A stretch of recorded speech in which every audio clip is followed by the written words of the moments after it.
Welcome to the Chateau de Pufayou.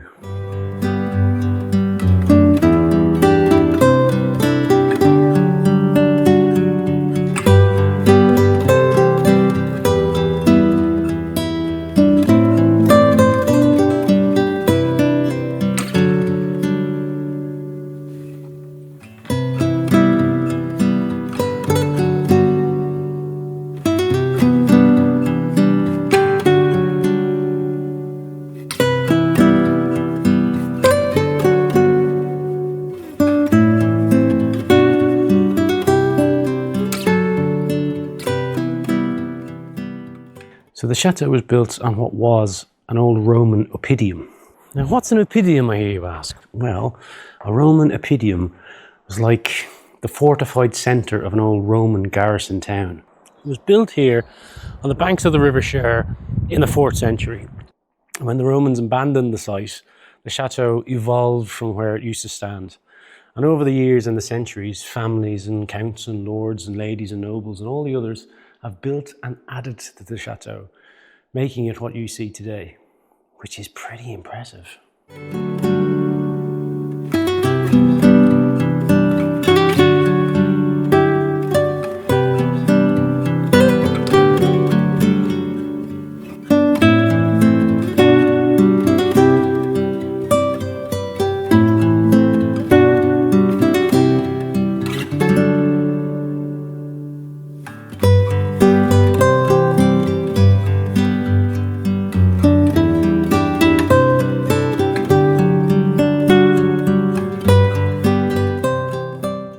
I've been there. The chateau today is a bit of a natural history museum. It's got over 10,000 fossilised shells, 1,000 stuffed animals, and 9,000 friezes and paintings of animal life. Quite a lot of deer.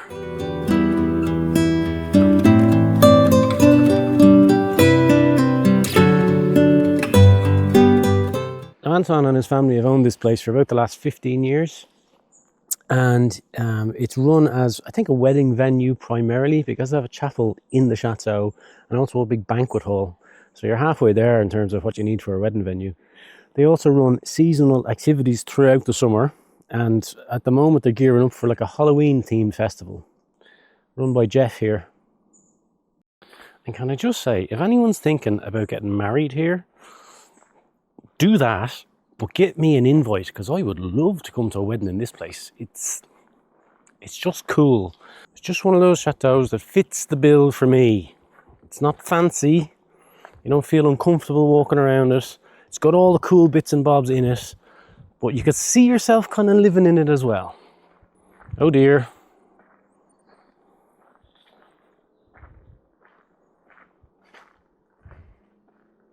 But yeah, Antoine was telling me there's like a classic car rally, vintage, I don't know, meetup. A few times a year apparently, but different kind of classic car, vintage clubs.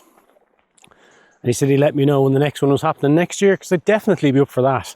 If you put me in a cool old chateau surrounded by ancient old cars, that's Brian heaven is what that is.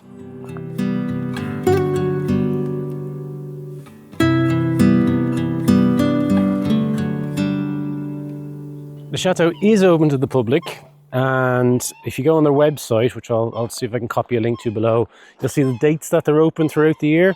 I think for October, they're only open to the public for tours in kind of the last week of October. So next week, they're open for public tours. And then all throughout the year, they're open as a bed and breakfast. And there's 3 sort of bedrooms available in the old Chateau Keep, one of which I stayed in last night. And it was fantastic. I did wake up going, where am I? But it was a lovely sleep. But the grounds are really where Antoine and his family have put their stamp on the chateau. They've travelled extensively around the world over the years, and they've tried to bring back elements of different cultures and civilizations and place them around the chateau grounds for people to experience. Noel. Because we are find in the December the 23. Yeah. So Noel, like Christmas. Oh yeah. Okay. And he's lived here for how long? Many years? Excuse me. How long has he lived here? until 20 years old. Oh wow, Yes. Noel. And after the weddings, he has got all the food, and he likes it. He helps to clean up.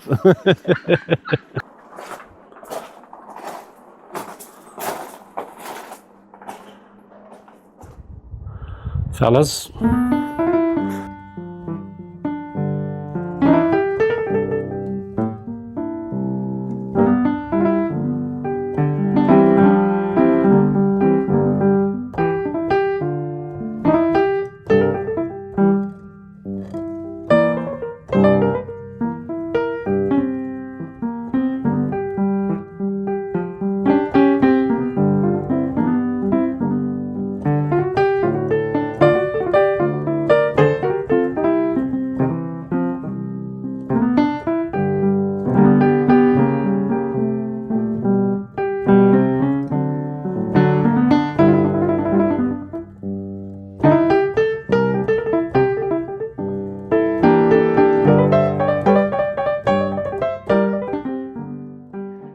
There's so many things here.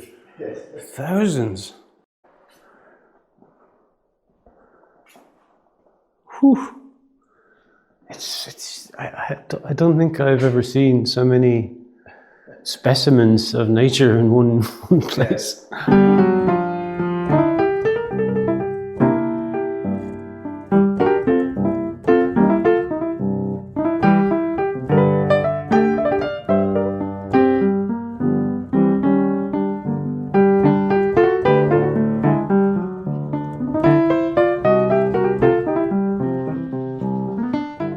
I had to have a quick tactical t-shirt change because I spilled coffee, decaffeinated coffee, all down my t-shirt, which wouldn't have looked good for the day. Right, let's go somewhere else. What an amazing place, and an amazing story, and an amazing just family they're brilliant people. Lovely man is Anton, lovely man. Apparently he was telling me they do weddings from April to October every weekend.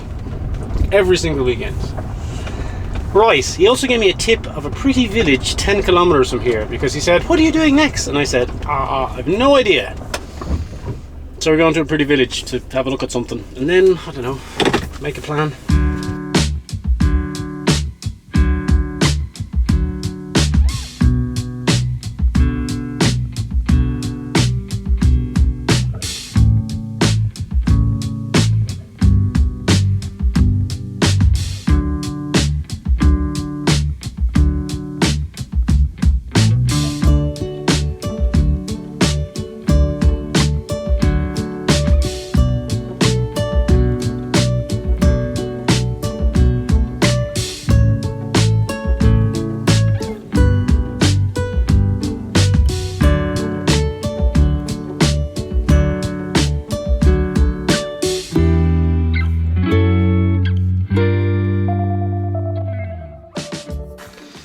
Welcome to Hérisson. Hérisson is the French word for hedgehog.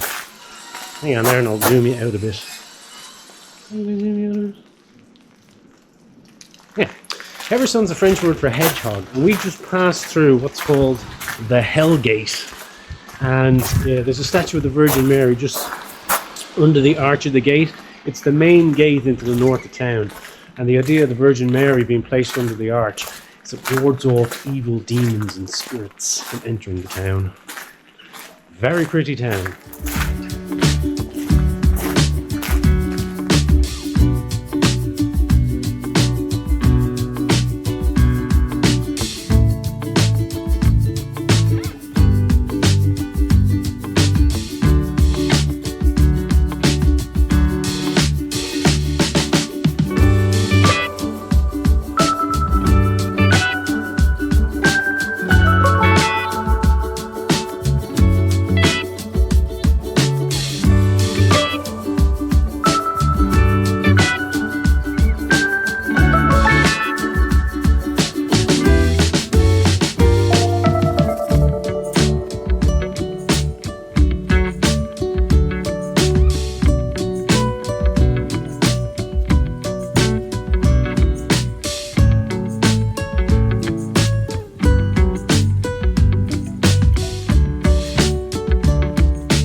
This is Harrison Castle. It was built in the 11th century and it was owned by the Lords of Bourbon.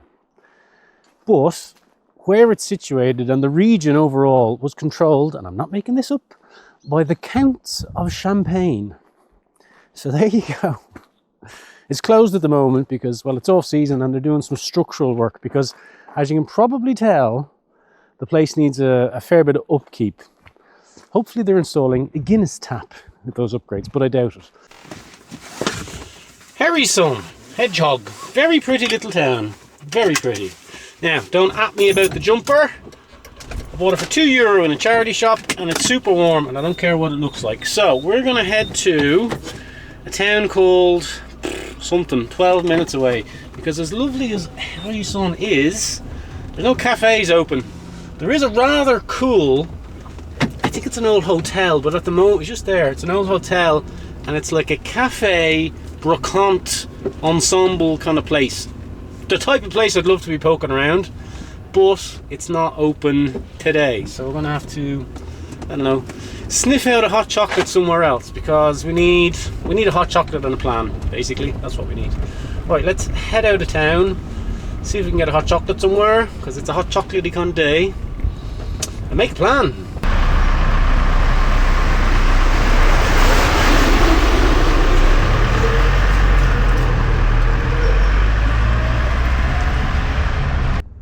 Right, we have a plan. Well, we've the makings of a plan. I gotta drink more water, apparently.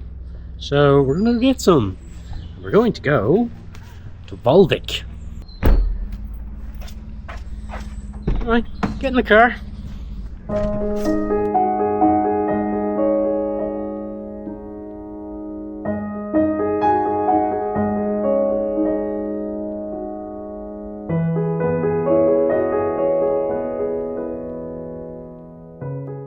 Il serait fier de ce plat, fier que cette eau soit bue dans le monde entier, comme il serait fier que son école d'architecture enseigne toujours l'art du ciseau.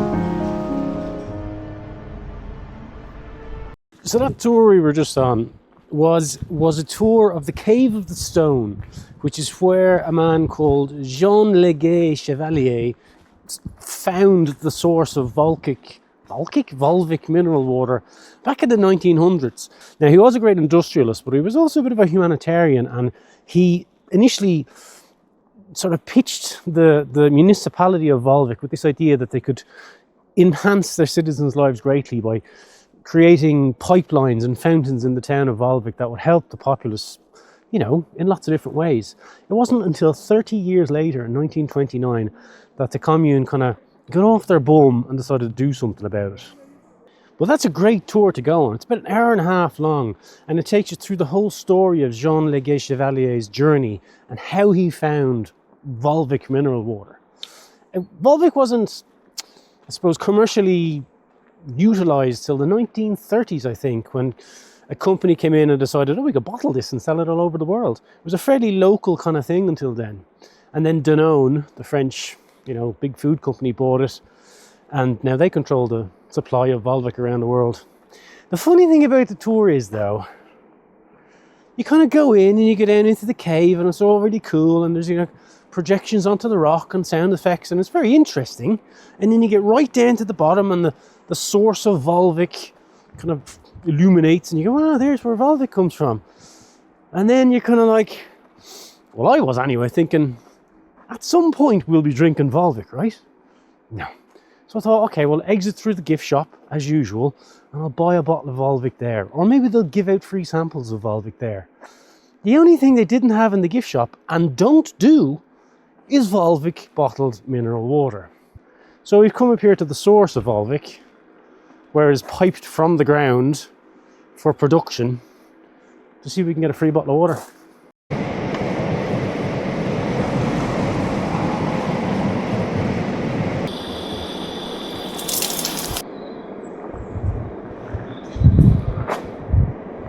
Right, so to recap. So a cool chateau with an Egyptian museum in the basement. We went to the source of the mineral water Volvic, and then we're driving across some volcanoes to stay in a mountain lodge. All in all, not a bad day so far. That is a pretty view.